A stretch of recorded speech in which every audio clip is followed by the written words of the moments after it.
ఈ కష్టం మీది. మీ రక్తాన్ని చెమటగా మార్చి మీ భుజాలు కాయలు కాసే విధంగా 3 రంగుల జెండాను మోసి ఇవాళ ఈ ప్రభుత్వాన్ని తెచ్చిండ్రు. ఈ ప్రభుత్వం మీ ప్రభుత్వం. అందుకే ఈ ప్రభుత్వం ఆడబిడ్డలకు ఆర్టీసీ బస్సు ఉచిత ప్రయాణం ఇచ్చింది. అందుకే మీ ప్రభుత్వం ఆరోగ్యశ్రీలో 10 లక్షల రూపాయలు పేదవాళ్లకు ఉచితంగా ఇచ్చింది. అందుకే మీ ప్రభుత్వం ఆడబిడ్డలకు 500 రూపాయలకే సిలిండర్ ఇచ్చింది. అందుకే మీ ప్రభుత్వం ఆడబిడ్డలకు 500 రూపాయల సిలిండరే కాదు 4,50,000 ఇందిరమ్మ ఇండ్లు 22,500 కోట్లతోని పేదోళ్ళకి ఇండ్లు ఇచ్చింది. అందుకే ఈ ప్రభుత్వం ప్రతి పేదవాడి ఇంట్లో వెలుగులు చూడాలి, పేదవాడి కళ్ళల్లో ఆనందం చూడాలి అని 200 యూనిట్లు ఉచితంగా ఈ ప్రభుత్వం మీకు ఉచిత కరెంట్ ఇచ్చింది. తెలంగాణ ఉద్యమమే నియామకాలు. తెలంగాణ నిరుద్యోగులకు వచ్చిన 3 నెలల్లో 30,000 ఉద్యోగాలు ఇచ్చి నిరుద్యోగ యువకులని ఈ ప్రభుత్వం ఆదుకున్నది. బీసీ జనాభా లెక్కలు కట్టమని చెప్పింది. ఇట్లా చెప్పుకుంటూ పోతే 100 రోజుల్లో బ్రహ్మాండమైన పథకాలు చేసి ఈరోజు తెలంగాణ సమాజంలో ఒక మంచి పేరు తెచ్చుకున్నది. రైతు రుణమాఫీ గురించి మాట్లాడినరు.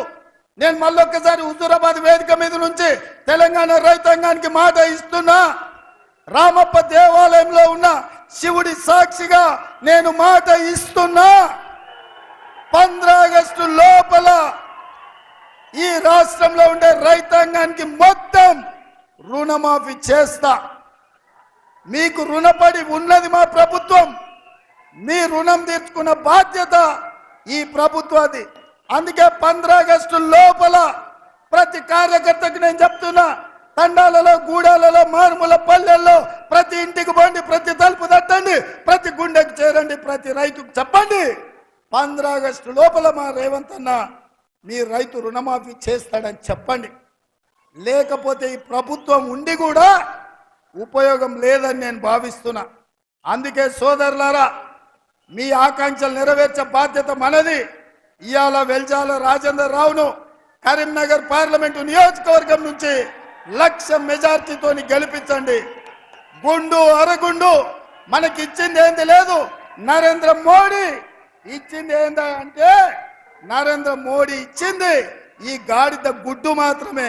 గ్రామ గ్రామంలో చెప్పండి, బీజేపీ ఇచ్చిన గాడిద గుడ్డు గాల్లో కలిసిపోద్ది. ఎవరిని కూడా ఉపేక్షించేది లేదు. వెల్జాల రాజేందర్ రావును కరీంనగర్ పార్లమెంటు నుంచి గెలిపించండి. వాళ్ళ కుటుంబం ప్రజాసేవ చేసింది. వాళ్ళ తండ్రి జగపతిరావు గారు 2 సార్లు ఎమ్మెల్యేగా, ఎమ్మెల్సీగా ఈ ప్రాంతానికి సేవలు అందించిండు. వారిని గెలిపించండి. మీకు అండగా నిలబడే బాధ్యత నాది.